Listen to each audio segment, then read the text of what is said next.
Ija dua belaha. Ija dua belaha merupakan kain tenun khas Aceh yang digunakan oleh bangsawan wanita Aceh tempo dulu. Ija dua belaha terbuat dari benang sutra dengan ornamen flora dan bungong kalimah pada bagian kepala. Ija dua belaha digunakan pada acara tertentu seperti pernikahan. Ia digunakan oleh pengantin wanita sebagai penutup kepala. Cara pemakaiannya dengan meletakkan di atas kepala dan bagian ujungnya disampirkan di bahu. Gaya memakai ija dua belaha mirip seperti gaya memakai sari, pakaian wanita India.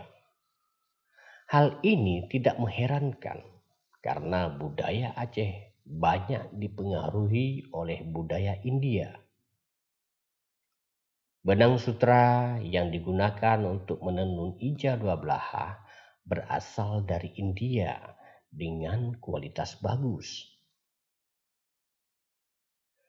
Penggunaan benang sutra untuk membuat ija dua belaha berkaitan erat dengan status sosial penggunanya. Pada masa lampau, benang sutra dari India termasuk komoditi yang diperdagangkan di Aceh. Dan hanya orang-orang kaya saja yang mampu membelinya. Selain ija dua belaha, di Aceh, terutama di Aceh Barat, dikenal ija 8H yang berfungsi sebagai penutup kepala pengantin wanita. Ornamen yang diaplikasikan pada ija 8H antara lain pucuk rebung dan bungong kala.